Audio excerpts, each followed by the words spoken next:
Hello, നമ്മുടെ മറ്റൊരു വീഡിയോയിലേക്ക് സ്വാഗതം. ഞാൻ ഇന്ന് നമ്മുടെ പഴമക്കാരായിട്ട് അവലോസ് പൊടിയൊക്കെ വറുത്തിട്ടൊക്കെയാണ് പിടി ഉണ്ടാക്കണേ. പക്ഷെ നമുക്കൊരു എളുപ്പ വഴിയിൽ ഇന്ന് പുട്ടിൻ്റെ പൊടി വെച്ചിട്ട് ഞാൻ പൊൻകതിറിൻ്റെ പുട്ടിൻ്റെ പൊടി എടുത്താണ്. ഇതിന് നല്ല തരിയാണ്. അപ്പോൾ അത് കാരണം കൊണ്ട് അത് വെച്ചിട്ടാട്ടോ ഒരു പിടി ഉണ്ടാക്കാൻ പോണേ. പിടിയും കോഴിയിറച്ചിയും എല്ലാവരുടെയും ഒരുവിധപ്പെട്ടവരുടെ ഒക്കെ ഫേവറേറ്റ് ആണ്. അപ്പോൾ നമുക്കൊന്ന് ചെയ്ത് നോക്കാം. നമ്മളപ്പോൾ ഇനി ഇത് അരയ്ക്കാനുള്ള സാധനങ്ങളെ ജീരകം വേണേ. ജീരകം, അതുപോലെ വെളുത്തുള്ളി,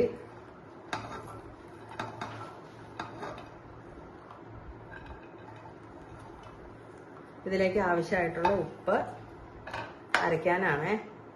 പിന്നെ ഇത് തേങ്ങ ഞാൻ ചിരണ്ടി വെച്ചേക്കുമായിരുന്നു. അപ്പം അത് ഒന്ന് പയ്യായിട്ടൊന്ന് ഒതുക്കിയിട്ട് വേണം ഇത് ശരിക്കും ഇതൊക്കെ നല്ല വെണ്ണ പോലെ അരയണം. ഇതൊന്ന് തേങ്ങ ഒന്ന് പയ്യെ ഒതുക്കി വെച്ചാൽ മതി, ഒതുക്കി ഇട്ടാൽ മതി.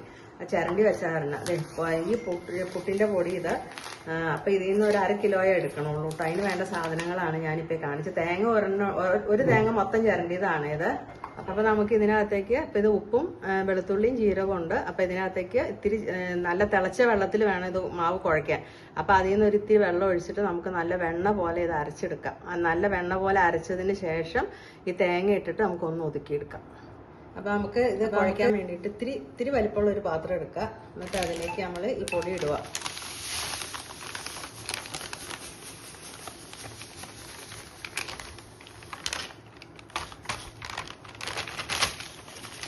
നമ്മൾ ഒരു 1/2 കിലോയുടെ പൊടിക്കുള്ളതാണ് കുഴക്കണേ. എന്നിട്ട് അതിലേക്ക് നമുക്ക് ഈ അരച്ചെടുത്ത് ഇത് ഇടാം.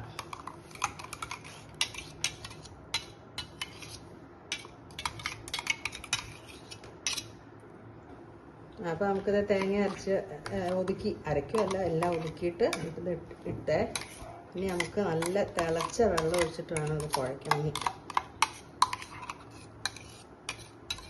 അപ്പോൾ നമ്മൾ വെളുത്തുള്ളിയും ജീരകവും അരച്ചത് ഒഴിച്ചു, തേങ്ങ ഒതുക്കിയിട്ടു, പുട്ടിൻ്റെ പൊടി ഇട്ടു.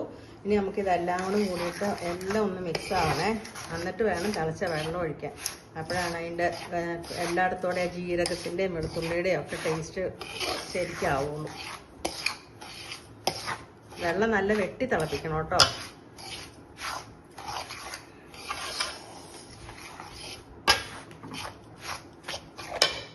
ഇനി നമുക്ക് തിളച്ച വെള്ളം ഒഴിക്കാം കേട്ടോ.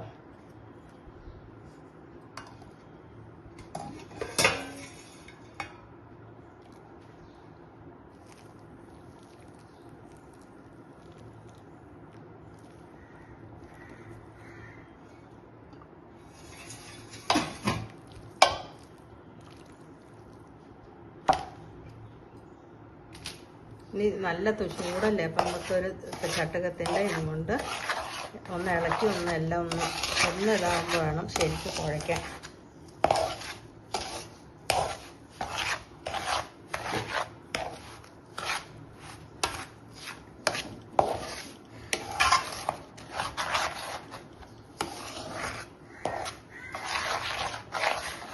നമ്മളിനി കൈ കൊണ്ട് കുഴയ്ക്കും കേട്ടോ. എത്ര മാത്രം കുഴച്ച് മയം വരുത്താമോ അത്രയും ഇത് ചെറിയ ഉണ്ടകളായിട്ട് ഉരുട്ടി വെള്ളത്തിലിടുമ്പോൾ കലങ്ങി പോവില്ല. അല്ലെങ്കിൽ ഇത് കുഴ ശരിയായില്ലെങ്കിൽ ആ ചെറിയ ഉണ്ടകളൊക്കെ കലങ്ങി വെള്ളം പോലെ ആയിപ്പോവും. അപ്പം അത് കാരണം എന്തോരം കുഴച്ച് മയപ്പെടുത്താമോ അത്രയും മയം വരുത്തണം. നമ്മൾ ചപ്പാത്തിയൊക്കെ എത്രമാത്രം സോഫ്റ്റ് ആവണമെങ്കിൽ, ചപ്പാത്തി സോഫ്റ്റ് ആവണമെങ്കിൽ കുഴയിലായിരിക്കണം. അതേപോലെ തന്നെയാണ് പിടിക്കും. എത്രമാത്രം കുഴയ്ക്കണ്ടോ അത്രയും ഇത് വരും, മയം വരും. മാവ് കുഴച്ചിട്ട് ഈ പാകമാക്കി ഉണ്ടോ, ഈ പരുവത്തിൽ വരണം അത്. എന്നിട്ട് ഇനി നമ്മളത് ഇത് കണ്ടോ, ഇങ്ങനെ ഈ പാകമാണ്. ഇനി നമ്മളിത് കുഞ്ഞുണ്ടകളായിട്ട് ഉരുട്ടും കേട്ടോ. ഓരോരുത്തരും ഓരോ രീതിയാണ്. ചിലർ ഇച്ചിരി വലിപ്പം വയ്ക്കും, ചിലർ തീരെ കുഞ്ഞാക്കും. നമ്മുടെ പരുവത്തിനുള്ളത് കാണിച്ചു തരാം കേട്ടോ. ഇതുണ്ടല്ലോ, ഇതുപോലെ കുഞ്ഞു ഉരുണ്ടകളാക്കിയിട്ടാട്ടോ ഉരുട്ടണേ. ഇതേപോലെ ഇത് നമ്മുടെ നാട്ടിലൊക്കെ എന്ന് പറഞ്ഞു എല്ലാവരും കുടുംബമായിട്ടൊക്കെ കൂടുമ്പോൾ മക്കളുടെ മക്കളും എല്ലാവരും കൂടി മേശയുടെ ചുറ്റും ഇരുന്നിട്ട് എല്ലാവരും കൂടി ഒരുമിച്ചായിരുന്നു കുഴച്ച് വെച്ചിട്ട് കാരണവന്മാരും എല്ലാവരും കൂടി ഉരുട്ടുമ്പോൾ ഒരു രസമാണ്. അതൊക്കെ വർത്താനമൊക്കെ പറഞ്ഞ് എല്ലാ വിശേഷങ്ങളും നാട്ടുവിശേഷങ്ങളും വീട്ടുവിശേഷമൊക്കെ പറഞ്ഞ് അങ്ങനെയായിരുന്നു പണ്ട് ചെയ്തുകൊണ്ടിരുന്നത്. ഇപ്പം എല്ലാവരും ആണുകുടുംബമായല്ലോ. അപ്പം അതുകൊണ്ട് അങ്ങനെ കുറച്ച് ആൾക്കാരുള്ളത് കൊണ്ട് പിന്നെ അങ്ങനെ പറ്റാത്തൊരവസ്ഥയിലേക്കായി പോയില്ലേ. അപ്പൊ നമുക്കിനി സ്റ്റവ് ഓണാക്കിയിട്ടുണ്ടല്ലോ, ഇത് വയ്ക്കാനുള്ള പാത്രം എടുത്തിട്ട് വെക്കാം കേട്ടോ. ഞാൻ ആ കുഴച്ച പാത്രത്തിൽ തന്നെ കേട്ടോ വെള്ളം വെച്ചേക്കണത്. തിളച്ചിട്ട് വേണം അതിനകത്തേക്ക് ഉരുട്ടി വെച്ചേക്കണത് ഇടാൻ വേണ്ടി. അപ്പൊ നമുക്കത് ഉരുട്ടണതിനനുസരിച്ച് ഇടാം. ഇതിനകത്തേക്ക് ഒരു ഇത്തിരി ഉപ്പും കൂടെ ഇട്ട് കൊടുക്കണേ ഈ വെള്ളത്തില്. ഇതല്ല ഇനി ഇതിലും ഒരു എളുപ്പമുള്ള വഴിയുണ്ട്. എന്നാന്ന് വെച്ചിട്ടുണ്ടെങ്കിൽ നമ്മൾ ഉരുട്ടണ ഉണ്ടയെല്ലാം നല്ല വെള്ളം തിളപ്പിച്ച് കുക്കറിനകത്ത് ഒഴിച്ചിട്ട് ആ കുക്കറിനകത്തേക്ക് ആ ഉണ്ടയെല്ലാം പറക്കിയിട്ടിട്ട് ഒറ്റ വിസിൽ കേൾപ്പിച്ചാലും പിടി നല്ല സൂപ്പറായിട്ട് കിട്ടും. ഇതിപ്പോൾ ഞാൻ ഇങ്ങനെയാണ് ചെയ്യാൻ പോണേ. അപ്പോൾ ഇതിനകത്തേക്ക് ഈ വെള്ളം തിളച്ച് കഴിയുമ്പോൾ നമ്മൾ പിടി ഉരുട്ടണതനുസരിച്ച് ഇട്ടിട്ട് കൊടുത്താൽ മതി. അപ്പോൾ വെള്ളം തിളച്ചിട്ടുണ്ട് കേട്ടോ. അപ്പോൾ നമുക്ക് തിളച്ച വെള്ളത്തിലേക്ക് ഇത് കുറച്ചങ്ങ് ഇട്ട് കൊടുക്കാവേ.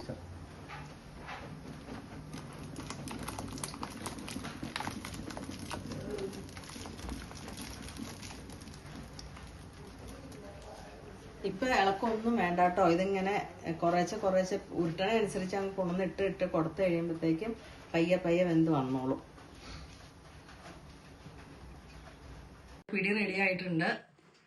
ഇത് കണ്ടോ, ഇങ്ങനെ ഇരിക്കും. ഇത്തിരിയും കൂടി ഒന്ന് കട്ടിയാവും കേട്ടോ. അപ്പൊ നമുക്ക് വേണമെങ്കിൽ മുറിച്ചെടുക്കാൻ പറ്റും. ഇത് ഇത്തിരിയും കൂടി ഒന്ന് വലിയാനുണ്ട്. അപ്പൊ അത് ഉണക്കായ പൊടി ആയതുകൊണ്ട് വെള്ളം വലിയും. അപ്പൊ അത് അങ്ങനെ ആക്കി വെച്ചിട്ടുണ്ട്.